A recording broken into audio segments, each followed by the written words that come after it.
Hola, bienvenidos a todos. Es un placer para nosotros estar acá compartiendo con ustedes y un placer para mí presentar a la doctora Sonia Chávez Quirós. Ella es médico pediatra, es experta y amante de la lactancia materna y es la presidenta de APROLAMA, la Asociación de Promoción a la Lactancia Materna en Costa Rica. Hoy va a compartir con nosotros la importancia del Código Internacional de la Comercialización de Sucedáneos de la Leche Materna en tiempos de pandemia.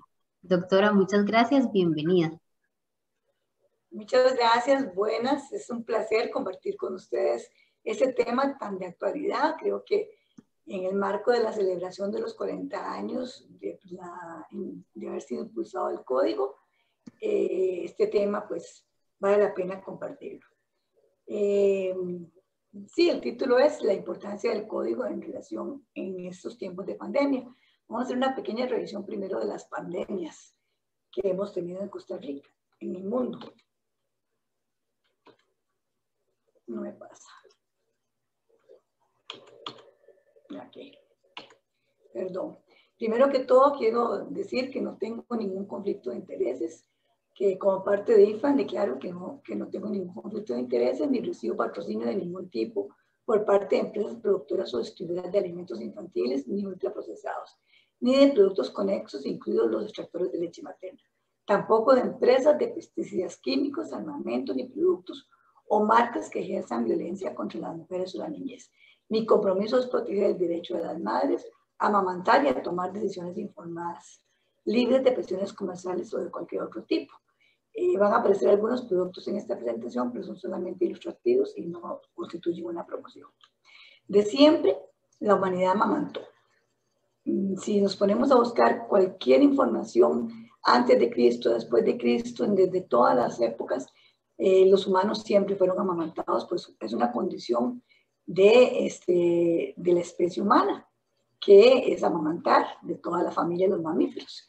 Entonces buscamos todo lo que queramos, las fotos y todo lo que tenga que ver, y lo que vemos son madres amamantando. Entonces aquí tenemos las personas juntas y en todas las fotografías, perdón, las pinturas, y todo lo que veamos tiene que ver con amamantamiento. Inclusive la iglesia, sabemos que Jesús fue amamantado y que eso también nos llena de confort, de que si no hubiera sido amamantado por su madre, pues no hubiera hecho todo lo que hizo. Y ahí esa del centro, que es un padre con un bebé en canguro, me encanta esa escultura, y es del Museo de Londres, y me encanta porque esa escultura refleja que desde ya los papás y los niños tenían contacto piel con piel de siempre, y que eso ha sido pues posterior en que se ha evitado que se haga, por dicha que lo estamos retomando. Las pestes se llamaron pestes en un inicio, luego epidemias, y recientemente la OMS puso pandemias. Entonces aquí los diferentes términos tienen que ver con diferentes épocas y diferentes situaciones, pero aquí lo que nos interesa es qué conocemos. Bueno, de la primera peste que se conoce, la peste justiniana, en el 541, luego está la peste negra en 1720, que esa también era la peste que se vio que era por las ratas, y bueno, muchas historias hay alrededor de. Una de las que más nos ha llamado la atención y que se ha hecho mucha referencia es la gripe mal llamada española, que fue la gripe que se extendió por toda Europa después de la guerra, pero España fue la que lo declaró. Y sacaron este pequeño afiche hablando de que cada 100 años había una gran peste. Entonces, el COVID entra en ese grupo de las grandes muertes en el mundo por esto. La viruela como tal fue una cosa terrible. Los europeos la trajeron a América, murieron muchísimos indígenas con la viruela. La vacuna salió en 1796, y eso tal vez es importante, cómo la vacuna salió desde eso y hasta 1980 se erradicó la viruela. Antes no había la comunicación que tenemos ahora, no existían organismos internacionales que promovieran ese tipo de cosas, y llama la atención de que la OMS fue creada en 1948, que es el organismo que regula todo este tipo de cosas, ¿verdad? Entonces, de que se puedan distribuir las vacunas, todo lo que estamos viendo ahora, en esa época no había ni había cómo compartirlas. Pero a pesar de todo eso, en 1980 se erradicó totalmente la viruela, ya no hay ni vacuna para la viruela en este momento. Luego tenemos la polio y tenemos que la polio fue terrible, mortal, la del 48 fue fatal y la vacuna también se descubrió en 1955 al 57, hubo varias vacunas alrededor de esto. Y es en 1988 que no se han vuelto a reportar casos. Sin embargo, han habido casos de parálisis ascendente y algunas cosas que se han relacionado con esto, pero realmente no está como tal la polio, pero sí la vacunación es muy, muy importante. Luego tenemos el cólera, que también ha sido la causa de muchísimas epidemias. En Costa Rica nos marcó mucho las guerras y la coincidencia de esta peste, porque en ese momento se llamaba peste o epidemia. En 1817 fue la primera, luego el cólera en 1854 fue la vacuna, que no se socializó, no se distribuyó, ni se tenía mucha información. Y sin embargo, luego tuvimos epidemias importantes en el 61, en el 71, en el 91, inclusive una en el 2010. También tenemos la gripe asiática, que fue en el 1957, en el 58, la gripe de Hong Kong, el ébola. Luego tuvimos el HIV-Sida, que sí, que es una epidemia de las recientes que más conocemos, que a pesar de que se han hecho muchísimos estudios, en este momento no hay vacuna.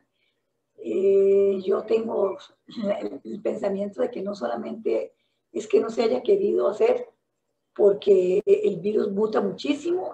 Vean que este virus que tenemos ahora también es muy mutante, pero el SIDA se vio que mutaba mucho, entonces le dieron muchísima importancia a los medicamentos, y como los medicamentos prácticamente hicieron que esta fuera una enfermedad que se catalogara como una enfermedad crónica, como la diabetes y la hipertensión, entonces el SIDA pasó a que los pacientes recibieran tratamiento oportunamente. Son medicamentos muy caros, creo que ahí las empresas farmacéuticas han hecho su ajuste con esto, pero bueno, no hay vacuna. Y luego la H1N1, bueno, el SARS 2003 y el 2009, esta sí tenemos vacuna, que viene incluida con la vacuna de la influenza que se pone todos los años, y tenemos nuestra gran epidemia que estamos en este momento, ¿verdad? Que se ha catalogado una de las epidemias más que se han diseminado más en el mundo, y tiene que ver pues con toda la comunicación que tenemos y la actitud que tiene a veces la gente ante este tipo de enfermedades. Eso es un poco para tener esta información. Como otras grandes epidemias, yo catalogo las guerras mundiales. La Primera Guerra Mundial, que fue del 14 al 18, fue cuando la mujer empieza a sumarse a la fuerza laboral, y hay que trabajar muchísimo. Entonces las madres comienzan a irse a los lugares de trabajo, a las fábricas, y los niños comienzan a ser cuidados por sus familiares. Viene la Segunda Guerra Mundial muy rápido, del 39 al 45, que en esta fue todavía mucho peor.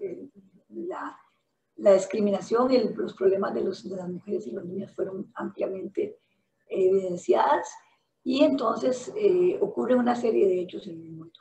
Aunado a esto, sabemos que entonces tanto las pandemias como las guerras tienen estos grandes impactos en la población, la reducción drástica de la población, el temor ante lo desconocido. Yo no sé qué va a pasar mañana, eso lo vivimos ahora todos los días, salgo, no salgo, ¿qué hago?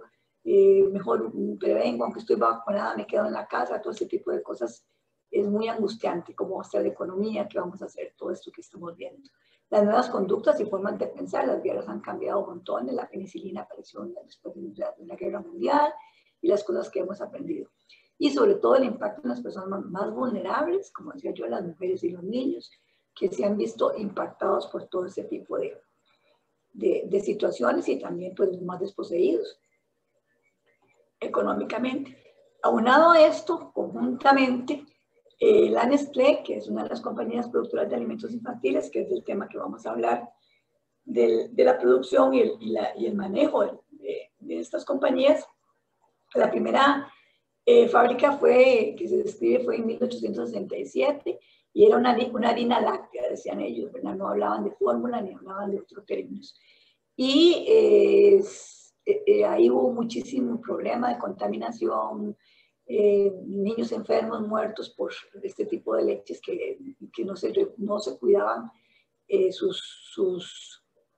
su procedimiento, ¿verdad? Y es sino hasta 1920 donde ya comienzan a afianzarse más, empieza todo el comercio de las fórmulas. Coincidentemente, la otra compañía que apareció fue la de Mead Johnson, que aparece en Estados Unidos en 1905, entonces la Nestlé en Suiza y Mead Johnson en América, ¿verdad? Entonces estas compañías comienzan a ganar terreno, a impactarse en nuestra sociedad, y entonces llegamos al siglo XX, donde se inicia el mayor experimento a gran escala en una especie sin comprobaciones previas de los posibles resultados. A la especie humana se le cambia su forma de alimentación inicial, centenares de miles de niños pasan a ser alimentados con leche modificada de una especie distinta. Esto es importantísimo porque a veces nos piden información, nos piden que demos evidencia científica de que la lactancia es lo mejor o la lactancia es lo mejor en muchas partes, y nunca pidieron nada para darle leche de vaca a los niños. Es decir, esto fue un asunto que se metió en el comercio terriblemente, y entonces influenciaron la forma de alimentación de los niños, y comenzaron con leches que realmente no eran aptas para los humanos. Entonces hubo muchísimo problema en el transporte y en la conservación de estas leches. ¿Qué nos pasó? ¿Por qué hemos cambiado esto? ¿Por qué se interrumpe la transmisión de conocimientos intergeneracionales y hay una pérdida del modelaje de una cultura, que es la gran cultura del amamantamiento? Nunca habíamos visto padres dando chupón en la historia de la humanidad, ni niños tomando chupón. Lo que era y lo que existía y era la norma era amamantar. Las fórmulas no eran la norma. Y entonces, al perder esta normativa, que en esta intervienen tres componentes fundamentales. Primero, la aparición de las modificaciones de la leche de vaca y la fabricación de fórmulas modificadas. ¿Sí? Entonces, la aparición de todo ese tipo de productos hace que el modelaje de la lactancia materna se pierda. Otro muy importante, que es parte de la historia de la humanidad, de los cambios sociológicos de la era moderna. Entonces se incorpora la mujer al trabajo fuera del hogar. Hay un espíritu de modernidad de parte de las mujeres, el pensamiento feminista, que en un inicio lo que queríamos era ser iguales a los hombres y no una mujer en su esencia.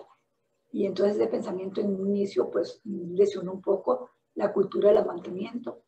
Los enormes intereses económicos de la industria no le importa. La salud, lo que le importa es el negocio.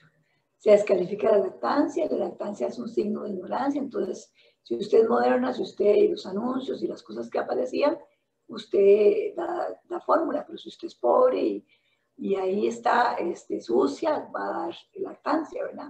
La participación activa de los médicos y otros profesionales en las maravillas de la maternidad científica, y esto es importantísimo recalcarlo. Las compañías productoras de alimentos infantiles ven en los profesionales de la salud las grandes emisarios,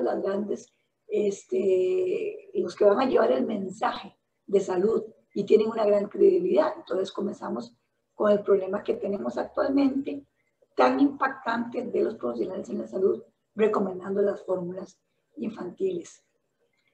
Y entonces, y el tercer cambio es el cambio evolutivo del dicen Homo sapiens, pero yo digo Homo sapiens, en la atención del parto y predominio de la alimentación artificial.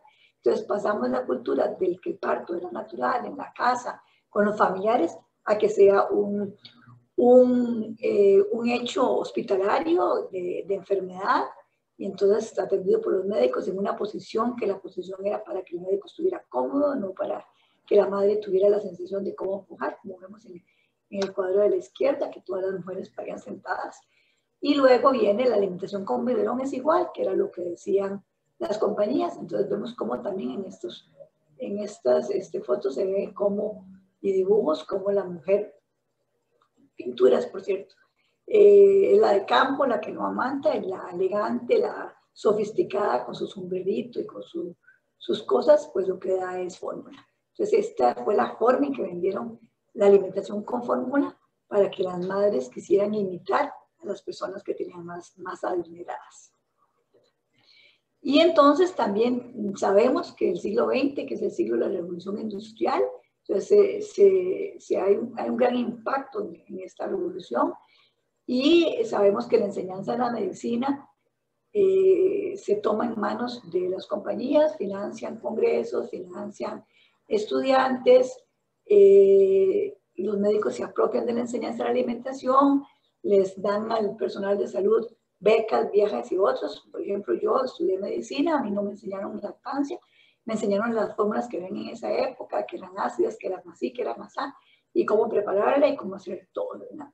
Y cuando me gradué de pediatra, por día que no me hicieron a mi foto, pero veamos que a estos pediatras en Costa Rica, es un anuncio que salió en La Nación, donde Nestlé felicita a los pediatras. Entonces, si me pagan becas, me dan viajes, me pagan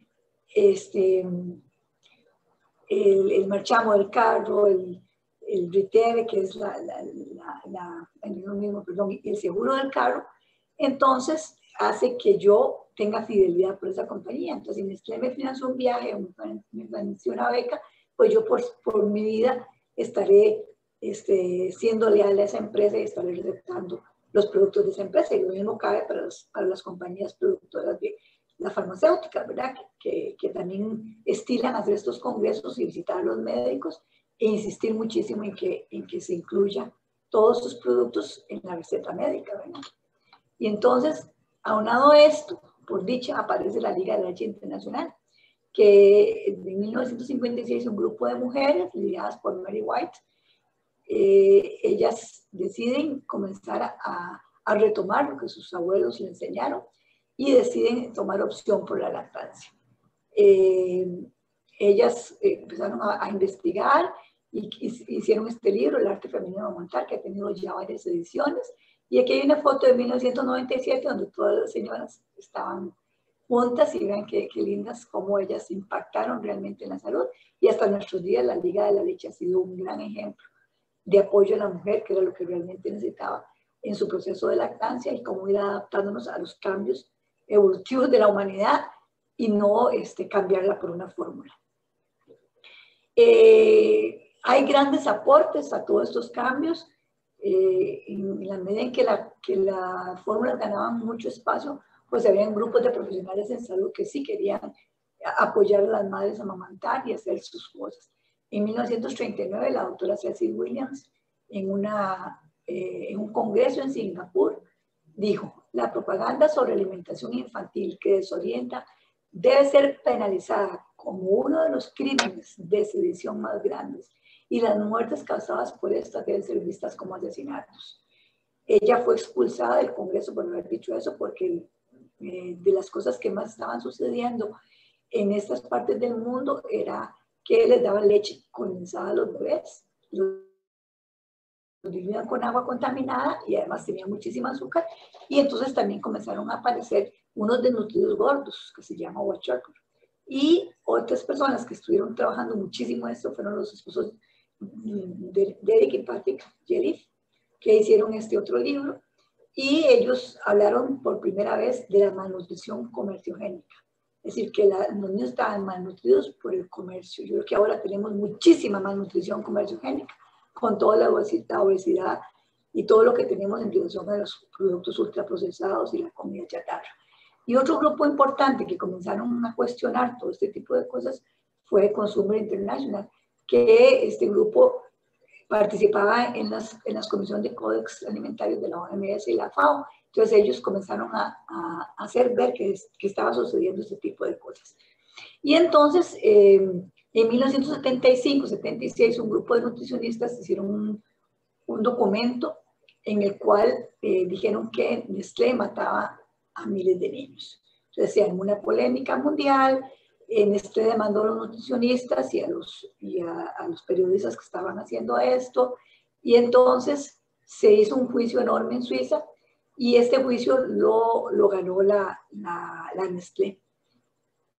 Porque dijo la Corte Suiza que, si bien es cierto los niños no se estaban muriendo de la producción, no se murieron de que por la leche en sí, sino cómo se manufacturaba la leche o cómo se llegaba a dar al niño, y entonces ellos no lo podían condenar.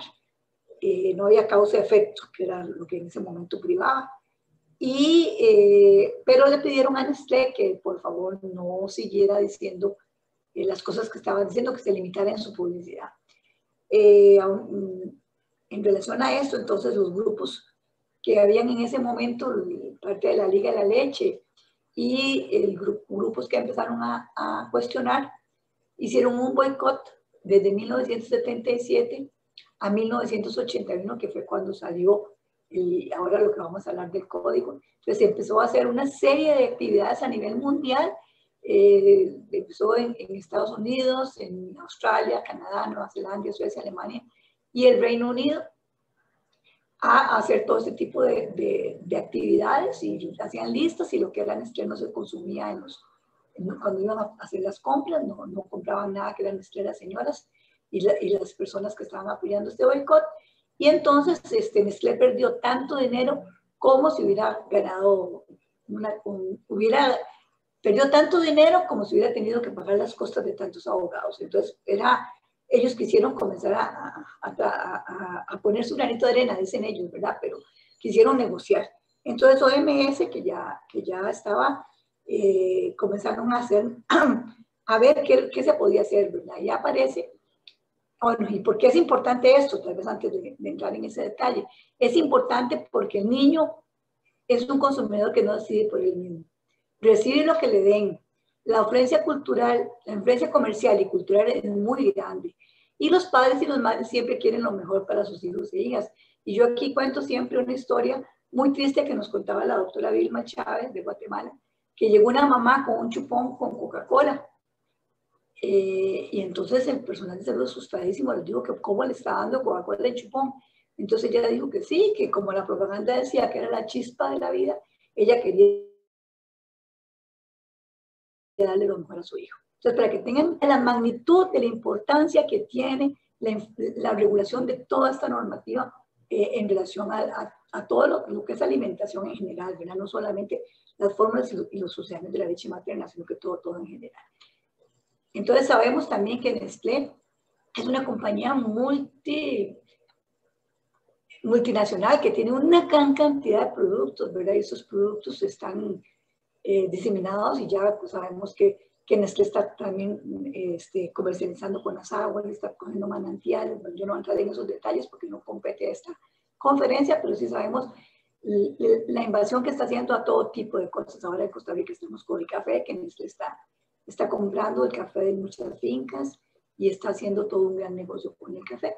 Pero lo que les quiero contar aquí es que cuando yo fui a Suiza, y como dice la gente, contando lo ando, en Ginebra te hacen un tour por la ciudad y te enseñan el edificio de la Nestlé, es el que está abajo. Entonces te dicen, ve a este edificio de la Nestlé, y ahora cuando entremos a la parte internacional vamos a ver el edificio de la OMS, que es el mismo edificio que Nestlé le regaló los planos a la OMS. Entonces ustedes ven que empezamos a tener los conflictos de intereses que estamos teniendo actualmente, las dificultades que a veces tenemos con los organismos internacionales también, porque hay mucha influencia del comercio de todo tipo en las decisiones de los organismos internacionales. Y esto es muy triste. Entonces, ante todo este panorama, se hace una reunión internacional de OMS, UNICEF, donde se va a hablar sobre alimentación infantil, y deben de asistir a algunos sectores para esto. Conjuntamente en este momento nace la red IFAN, que es la red internacional de grupos pro alimentación infantil, para defender los derechos de los niños y los derechos a una alimentación saludable, y empezando por la leche materna. Esta fotografía que tengo aquí arriba a la izquierda es una fotografía de una mamá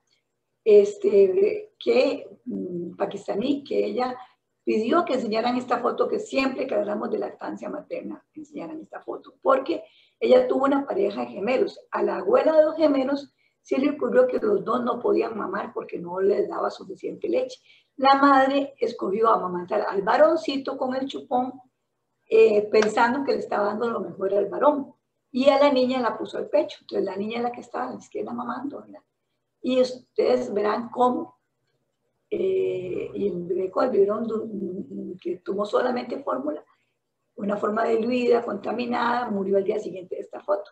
Ella nos pidió que siempre que habláramos de lactancia, o le pidió a los organismos internacionales, que hiciéramos ver esta foto, porque esa foto es muy importante para enseñarle a las mamás lo importante que es la lactancia y que realmente ella no tenía la información adecuada. Si estamos informados, probablemente las cosas serían muy diferentes. Y entonces en esta reunión famosa que se presenta un primer borrador sobre la alimentación infantil, están las 4 partes: los gobiernos, los científicos, la industria y los organismos no gubernamentales, que aquí la que estaba fundamentalmente la IFAM. Y se hizo una serie de discusiones para hacer un planteamiento a la Asamblea Mundial de la Salud, donde se viera un código de ética, por decirlo de alguna manera, ¿verdad?, en relación a la alimentación infantil. Y entonces ese código se presenta en la Asamblea de 1980 como una recomendación o un reglamento. Se revisaron más o menos 18 borradores para que se adoptara esta recomendación. Pero el código en sí se aprobó. Entonces en 1981 el Comité Ejecutivo lo planteó y Estados Unidos estuvo de acuerdo en un momento, en primer momento. Pero cuando llegaron a la Asamblea Mundial, que se adopta la resolución y el Código Internacional de Comercialización de Sustancias de la Leche Materna como un requisito mínimo, y así fue como se planteó, los países que estaban presentes votaron a favor y Estados Unidos votó en contra de esta resolución, ¿verdad? Y entonces es ahí donde la Asamblea insta a los gobiernos también y su director para que se reporte el estado del código y su aplicación en años pares. Entonces, luego que se aprueba el código, van a haber resoluciones posteriores, que eso fue muy importante porque el código quedó fijo en 1981 y las compañías cada día hacen más cosas, inventan más cosas. Sabemos las leches de seguimiento y todo lo que están haciendo ahora. Si no se hubiera aprobado esto, estaríamos peor, ¿verdad?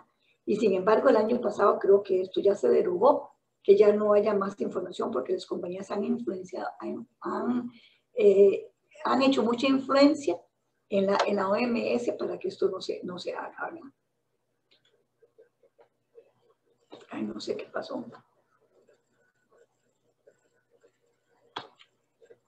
Digo, no se quiere pasar.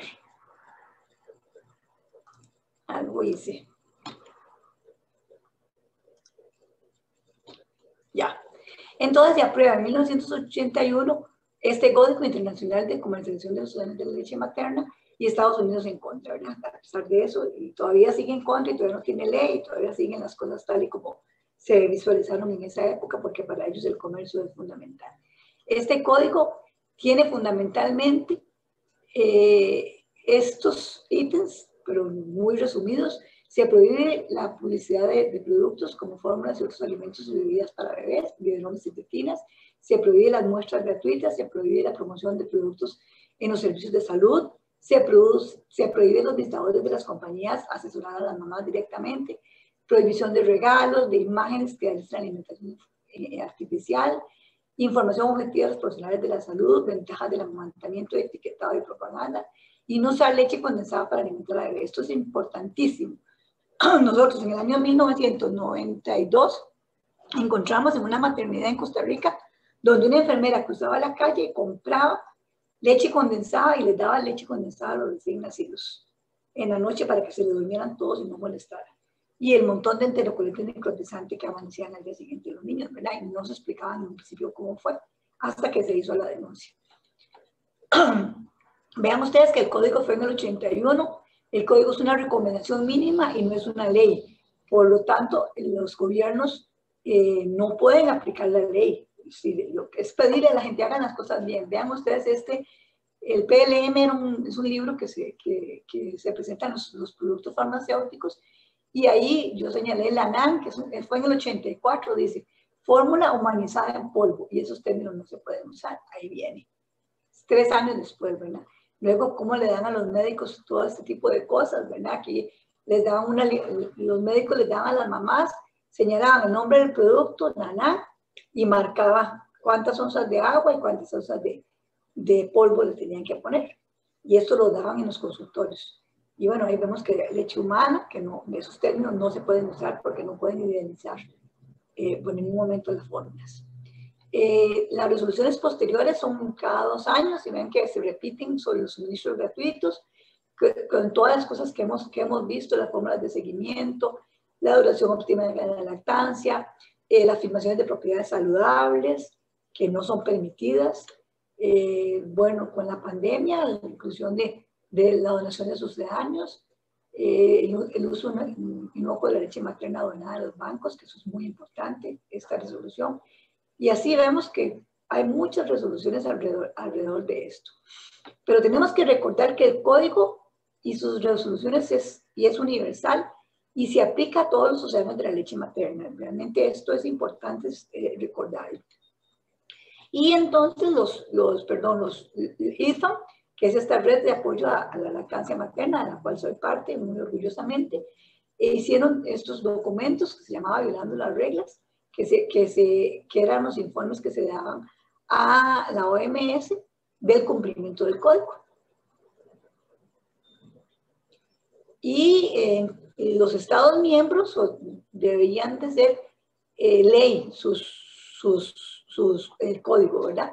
Entonces vemos que del 2018, que es el último reporte del estado del código que tenemos por país, tenemos en este cuadro, que no se lee, por eso yo lo puse aquí al lado, que hay, con ley hay 36 países, la ley abarca muchos aspectos en 31, la ley cubre pocos aspectos en 71 países, en 12 países existe un código política, en 13 hay algunas pautas, en algunos hay aspectos voluntarios, hay medidas redactadas alrededor de esto, y sin ninguna medida están 16 países que incluimos aquí a Estados Unidos, ¿verdad? No tienen ninguna medida de protección a los niños y sus familias.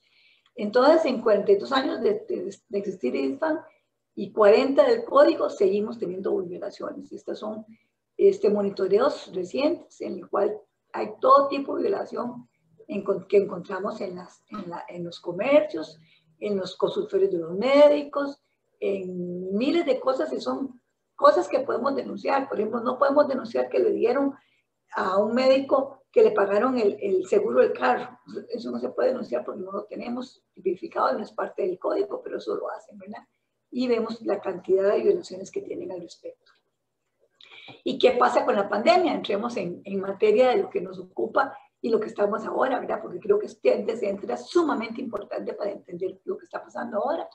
Entonces, la industria de fórmulas confronta y dice, aquí estamos para servirles a ustedes, estamos trabajando por ustedes, aquí estamos con un montón de fórmulas para que se apoyen en este proceso, ¿verdad? Entonces, sabemos que al inicio tal era el desconocimiento que había, que las ONGs habían visto evidencia que las compañías de fórmulas infantiles han tratado de capitalizar la confusión sobre la lactancia materna. Recuerden los primeros días que no sabíamos qué había que hacer, que intentaron separar los bebés de las mamás apenas nacían, que si una mamá tenía COVID no podía arrimarse al bebé. Bueno, muchos de los que estuvimos al principio de la pandemia vimos esto, ¿verdad?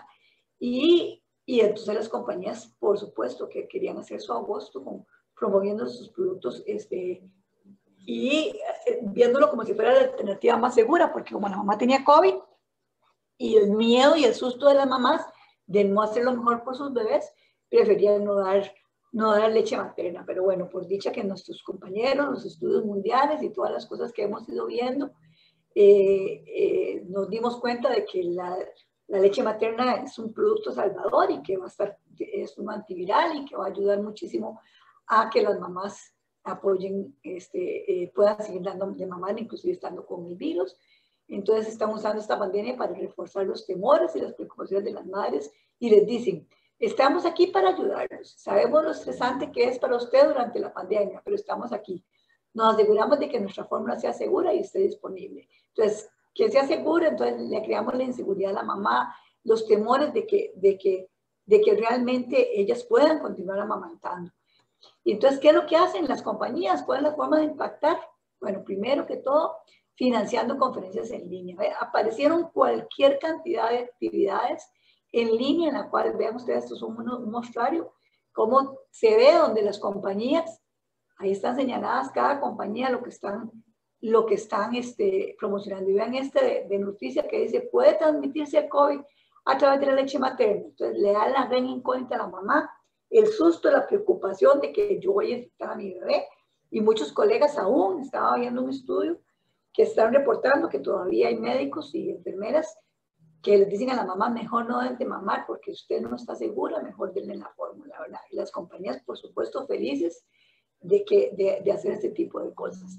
Tenemos el apoyo logístico de los gobiernos y entidades en Costa Rica. Vean, el camión de Nestlé transportando víveres para las familias que estaban más desprotegidas.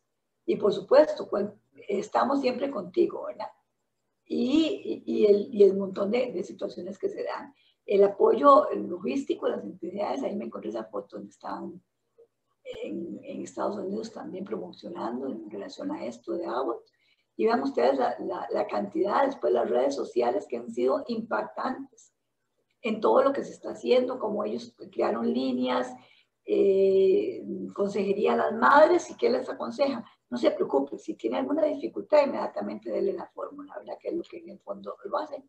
Las ofertas que son prohibidas y salen en todo lado, por aquí dice, compre una y llévese 4. Le regalamos 3 latas más, y eso se da a montones. ¿Cómo le llevamos los productos a su casa? Desde quédese en casa y pida online todos sus productos de fórmula, porque todo esto ha sido a raíz de la pandemia.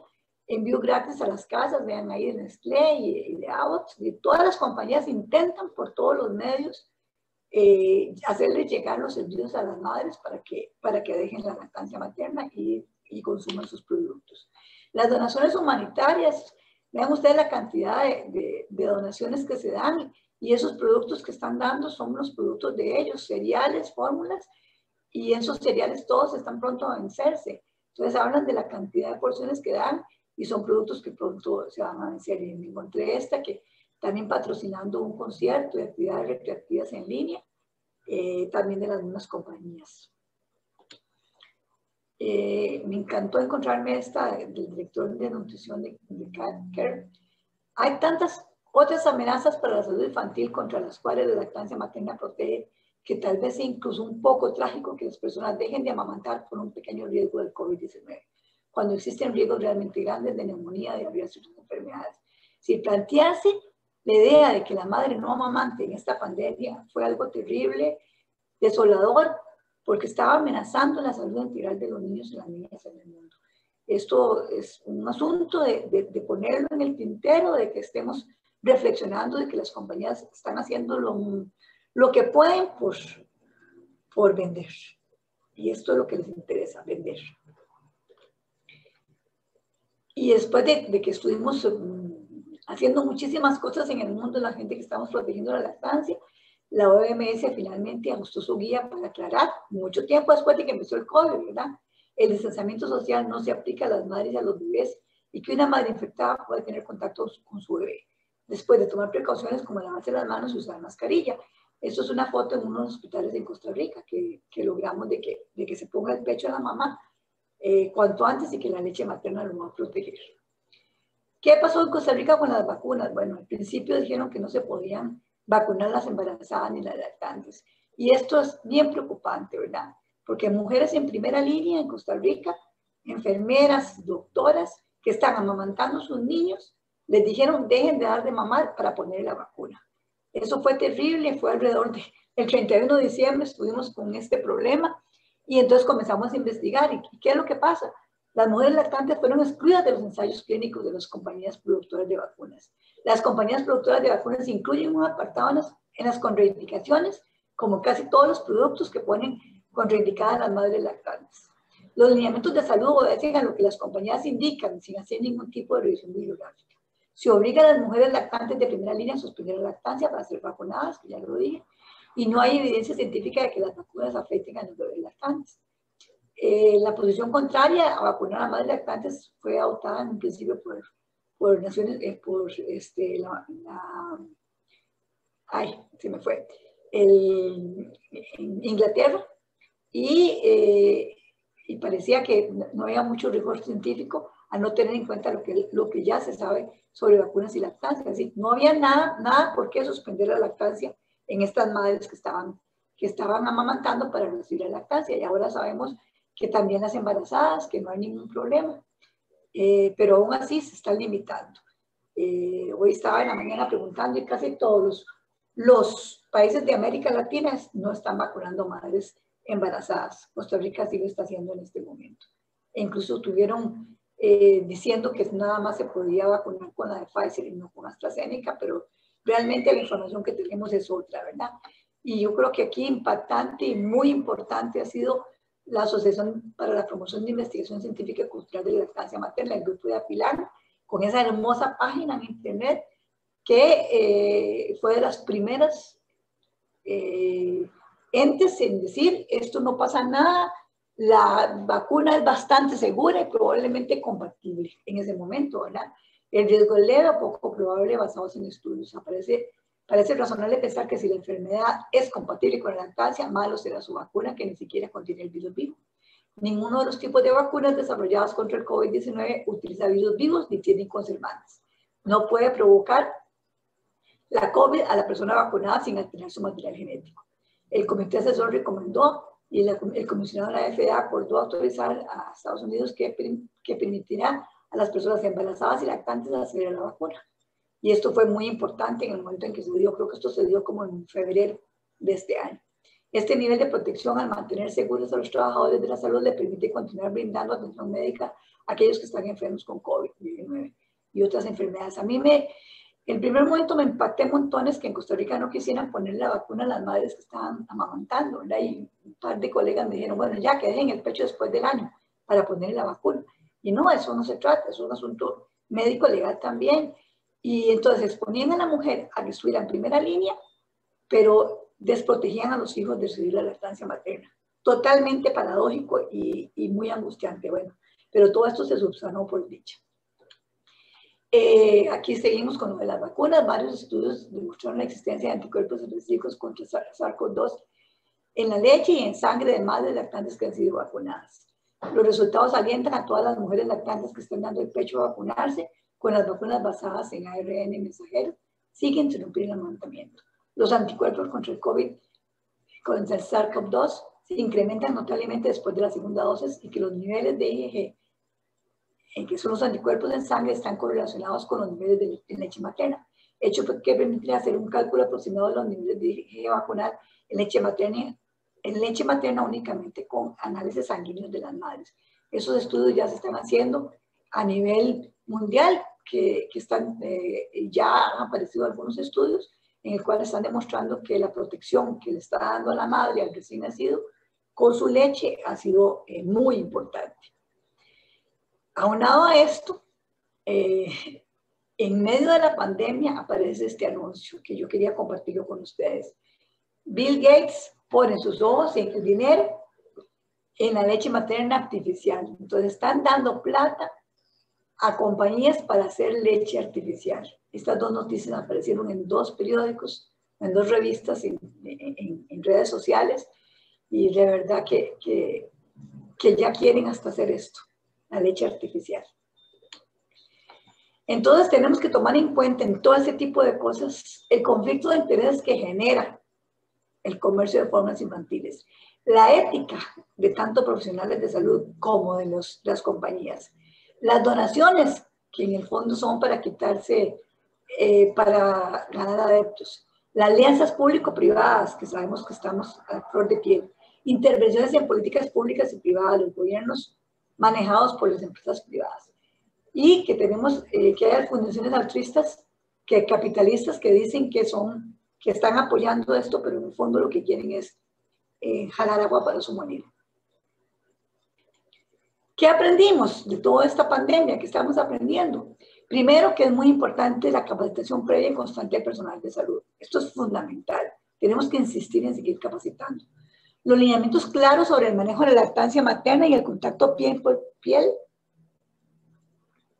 en la epidemia. Es muy importante que esto se siguiera manejando adecuadamente y sabemos que todavía hay desinformación, que tenemos que afianzarnos muchísimo de que la mamá y el bebé no tienen que ser separados durante la enfermedad de la madre.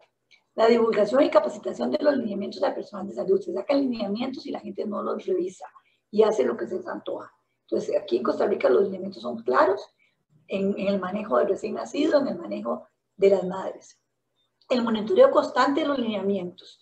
Importantísimo, la vigilancia del cumplimiento del Código Internacional de Comercialización de Sustancias de la Leche Materna en forma sistemática, constante. No podemos dejar de estar haciendo este tipo de monitoreos constantes y estar al pendiente de todo lo que está sucediendo.